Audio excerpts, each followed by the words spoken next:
எங்களை பிடிக்கல. ஆனா எங்க அண்ணன் விஜய் உங்களுக்கு பிடிச்சிருக்கு. அவங்களுக்கு வாக்களிச்சிட்டீங்க. நாம் தமிழர் கட்சியை பிடிக்கல. நாம் தமிழர் கட்சியை தாண்டி தமிழக வெற்றி கழகத்தை பிடிச்சிருக்கு, நீங்க தேர்ந்தெடுத்திருக்கீங்க. அதை பத்தி எங்களுக்கு ஒருபோதும் கவலை இல்லை.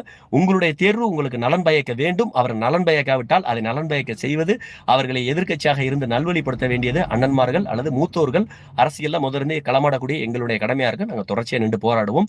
ஒருபோதும் தமிழக மக்களை விட்டு செல்ல மாட்டோம். அதோட சேர்த்து நாம் தமிழர் கட்சிக்கு இவ்வளவு காசு பணம் புழங்கி, இவ்வளவு அதிகார பலம் இருந்து, இவ்வளவு ஆள் பலம் இருந்து, திமுகவை தாண்டி, அதிமுகவை தாண்டி, காங்கிரஸை தாண்டி, பிஜேபியை தாண்டி இன்னைக்கு தமிழ்நாட்டை ஆள தயாராகி கொண்டிருக்கக்கூடிய தமிழக வெற்றி கழகத்தினுடைய திரைக்கவர்ச்சிகளை எல்லாம் தாண்டி ஒரு குறிப்பிட்ட சதவீத வாக்குகள் எங்களுக்கு நீங்க செலுத்திருக்கீங்க. குறிப்பாலாம் என்னுடைய அம்பாசமுத்திரம் தொகுதியில எல்லாம் கிட்டத்தட்ட 15,000 வாக்குகள், 14,906 வாக்கு எனக்கு செலுத்தியிருக்காங்க. அப்ப நான் என்ன சொல்ல வரேன், அண்ணன் சீமானையும், நாம் தமிழர் தம்பிகளையும், நாம் தமிழர் பிள்ளைகளையும் நம்பி வாக்களித்த இந்த மான தமிழர்களுக்கு ஒருபோதும் நாங்க துரோகம் செய்ய மாட்டோம். இந்த மக்கள் நம்மளை கைவிட்டுட்டாங்க, ஆகவே நீங்க இனிமேல் நாம் தமிழர் கட்சி போராடாதீங்கலாம் நிறைய பேர் இணையதளங்களை எழுதுறாங்க. அதுல எங்க கட்சி தோழர்களும் ஒரு சிலர் எழுதுறாங்க. எங்களை பொறுத்தல ஒண்ணு தெரிஞ்சுக்க, நாளைக்கு மக்களுக்கு ஒரு பிரச்சனைனா முதல் குரலாக அண்ணன் சீமானுடைய குரல் இருக்கும்.